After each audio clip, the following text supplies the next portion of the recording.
तो हमने जो आपको डायरेक्ट नेट पार्ट 1 में आपको रूल्स केवल बताए थे, और इसमें हम आपको एग्जांपल करा के देते हैं। आई से टू यू, अब आप ये देख रहे हैं सब्जेक्ट है, ये वर्ब है, ऑब्जेक्ट है। सब्जेक्ट वर्ब ऑब्जेक्ट, ध्यान दीजिएगा। ये रिपोर्टिंग वर्ब की क्रिया जो है वर्ब है प्रेजेंट टेंस में, इसलिए इसके टेंस में कोई परिवर्तन नहीं, अर्थात यहाँ हैव है तो इसके इनडायरेक्ट में हैव ही रहेगा। I say to you Mohan and his brother have taken my book, मैंने आपसे कहा कि मोहन और उसके भाई ने मेरी किताबें ले लिया है। तो आई से को से टू, अगर से टू रहेगा तो टेल्स हो जाएगा, से टू को टेल में बदलेंगे। आई टेल यू, अब एसेटिव सेंटेंस है तो कंजक्शन हटा के दैट लग जाएगा। That Mohan and his brother have, अब यहाँ पर हैड नहीं होगा क्योंकि ये टेंस प्रेजेंट में है। हैव टेकन माई, ये पर्सन आ रहा है, माई है first person to subject according SON के फार्मूला के अनुसार 1 2 3, यहाँ पर भी फर्स्ट पर्सन तो कोई चेंज नहीं होगा। Mohan and his brother have taken my book, अब यहाँ पर हिज ये भी है लेकिन ये थर्ड पर्सन, इसलिए इसमें भी कोई परिवर्तन नहीं होगा, सीधा सीधा पूरा लिख दिया जाएगा। I tell you that Mohan and his brother have taken my book.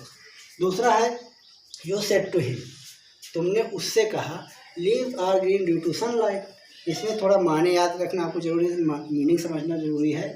आपने उससे कहा, अब सेड टू को टोल्ड में बदलेंगे। I you told him, said to को टोल्ड में, यू टोल्ड हिम साधारण है असर्टिव, तो यहाँ कमेंट हटा के दैट लगा दिया जाएगा।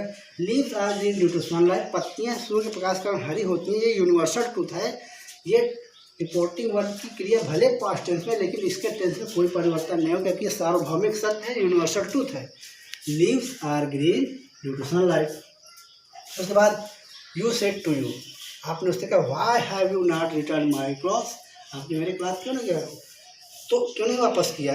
ये डब्ल्यू से शुरू हो रहा है तो सेड टू को आस्क, क्योंकि इंट्रोगेटिव है तो सेड टू को आस्क में बदला जाएगा। एक बात और ध्यान दीजिए, अगर यहाँ पर सेड होता, केवल ऑब्जेक्ट ना होता, यू सेड होता, तो यहाँ पर यू सेड ही रहता, यू सेड दैट कर दिया जाता है, इसको फिर टोल्ड में ना बदल, सेड टू को टोल्ड में बदलते हैं। यहाँ पर सेड हो या सेड टू हो, इंट्रोगेटिव होगा तो आस्क्ड में बदला जाएगा। ही आस्क्ड, ऑब्जेक्ट में यू है, यहाँ पर WH इन्वर्टेड कॉमा हटा के WH। अब इसको साधारण रूप में बनाएंगे, दिमाग में सोचेंगे, जैसे हैव यू नॉट रिटर्न, तो ये हो जाएगा, मन में रखेंगे you have not return my class, तो ये हो जाएगा वाई। यू सेकंड पर्सन को ऑब्जेक्ट में भी सेकंड पर्सन, कोई परिवर्तन, तो यू हैव होगा तो हैड हो जाएगा। You had not return my first person है, फर्स्ट पर्सन को सब्जेक्ट रिगार्डिंग ही है, यहाँ पर माई तो ही का पॉजेसिव हो जाएगा हिज क्लॉथ्स, तो इसका हो जाएगा he asked you why you had not return his clothes. I said to you, अब यहाँ पर रिपोर्टिंग वर्ब प्रेजेंट में है तो इसका टेंस परिवर्तन नहीं करेंगे, लेकिन आस्क में बदलेंगे। आई आस्क्ड यू, क्योंकि ये हेल्पिंग वर्ब से शुरू हो रहा है तो इसमें इफ़ का प्रयोग करेंगे, इफ़ या वेदर कुछ भी रख सकते हैं। सेकंड पर्सन, तो यहाँ पर ऑब्जेक्ट में भी सेकंड पर्सन कोई परिवर्तन नहीं होगा।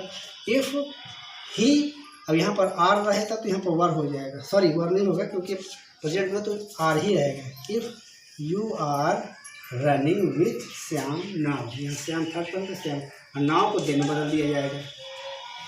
आई asked you if you are running with Shyam then, tense में कोई परिवर्तन नहीं है क्योंकि ये प्रेजेंट में है, रिपोर्टिंग वर्ब क्रिया प्रेजेंट में है।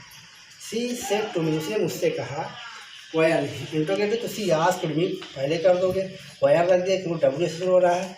यू सेकंड पर्सन, यहाँ ऑब्जेक्ट में मी है फर्स्ट में, तो यहाँ पर आई हो जाएगा। आई डू नॉट, तो इंट्रोगेटिव है, I do not present indefinite है, पास्ट इंडिफिनिट में जाएगा।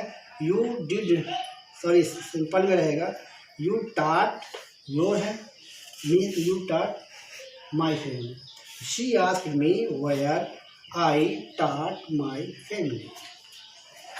सी I told you work hard, मैंने आपसे कहा। अब यहाँ वर्क हार्ड मैंने आपको सजेशन दे रहा हूँ या एडवाइस दे रहा हूँ, तो ये इम्परेटिव सेंटेंस है, यहाँ पर टू लगे तो आई। अब मैं क्या कह रहा हूँ, वर्क हार्ड यू, फिर मैं आपको एडवाइस, यहाँ पर आई एडवाइज्ड यू या आई सजेस्टेड यू या आई एडवाइज्ड यू या आई ऑर्डर्ड यू, भावनाओं के अनुसार पर आप देखना है जूनियर सीनियर से।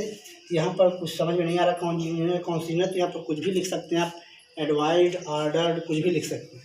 आई ऑर्डर्ड यू या I advised you, I suggested you, I requested you, request नहीं लिखो, रिक्वेस्ट में प्लीज लगा होता है। तो आई सजेस्टेड यू, अगर आप मेरे हम जोड़ें, I suggested you to work hard otherwise you second person है यहाँ, यू वुड फेल, विल को वुड मतलब you would fail. The doctor, अब डॉक्टर पेशेंट बात तो हमेशा एडवाइस देते हैं। Doctor advise patient take this pill, इस दवा को दिन में 2 बार लेना है। तो doctor advise patient to take this that pill twice a day.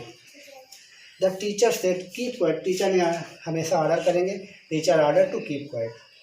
He said alas I am undone, ये आप एक्सक्लेमेटरी का है। एलास, जब एलास हो रहा है तो उसमें एक्सक्लाइम विथ सारो, क्योंकि दुख का प्रतीक है एलास, हो रहा सुख का प्रतीक है। ही एक्सक्लाइम विथ सारो दैट, इसमें दैट का प्रयोग है, दैट। अब यहाँ आई है, फर्स्ट पर ही है, he was unable to pass. I ask, I said hurrah we have won the match, I exclaim with joy that we have won the match. तो इस तरह से आप और भी प्रैक्टिस करिए और प्रैक्टिस करते रहिएगा, आपको आ जाएगा। तो हमने आपको अभी जो प्रैक्टिस करवाए थे एसर्टिव, इंट्रोगेटिव, इम्परेटिव और एक्सक्लेमेटरी का, तो अब एक्सक्लेमेटरी में ये भी हैं, ये एक्सक्लेमेटरी साइन है। ये जैसे ही said what a beautiful, what how आ जाता है तो व्हाट को वेट बदल देते हैं, हाउ को वेरी बदल देते हैं, और वाक्य को साधारण में बदल देते हैं। ग्रेट और इसको वेरी भी रख देते हैं तो कोई गलत नहीं माना जाता है। तो इसको साधारण, जैसे ही said what beautiful the kid is, उसने कहा कि व्हाट ब्यूटीफुल, मतलब स्टाइल व्हाट ब्यूटीफुल, कितना सुंदर है। हाउ टैलेंटेड, कितना, हाउ बैड, कितना बेकार है। तो इस प्रकार की जो फीलिंग आती है वो स्ट्रेंज होती है, अद्भुत होती है, विस्मयकारी होती है। तो ही सेड, तो he strange with sorry he exclaimed with strange, यहाँ पर सेड को या तो इसका करेंगे he exclaimed with strange, यहाँ strange हो रहा है। अब यहाँ पर दैट लगा देंगे, इसको दिमाग में साधारण बना लेंगे। तो लिखोगे द काइड इज ग्रेट ब्यूटीफुल या द काइड इज वेरी ब्यूटीफुल, तो लिखोगे द किड, सॉरी काइड नाम आ रहा है, द किड बकरी के बच्चे, द किड, अब यहाँ पर इज है तो वाज हो जाएगा, किड वाज वेरी ब्यूटीफुल। अब इसको जब करो तो I exclaimed him, I exclaimed with strange him, मैंने उससे अद्भुत पूर्वक विस्मयकारी शब्दों के साथ मैंने उससे कहा, आश्चर्यचकित होकर कहा। दैट, क्या कहा यहाँ पर, कौन दैट लगा दिया जाएगा, दैट। अब किसके बारे में करता है यहाँ पर, कौन है, योर चाइल्ड, योर कौन है, ही भाई। थर्ड पर तो his child was very talented, his child करता है, हिज चाइल्ड करता है तो his child was very talented, ये हो जाएगा। कुछ आते हैं लेट्स, लेट का प्रयोग, जैसे लेट्स प्ले, लेटस प्ले, तो उसमें शुड का प्रयोग किया जाता है। साधारण वाक्य बना लिया, जैसे ही said to me let's play, let's play, तो उसने कहा कि लेट अस प्ले, हमें खेलने दीजिए। तो he proposed me that they should play, तो लेट के स्थान पर शुड का प्रयोग करते हैं। तो लगभग आपका डायरेक्ट फिनिश हो गया। आप प्रैक्टिस करिए और प्रैक्टिस बराबर करें, वीडियो को बार बार देखें। धन्यवाद।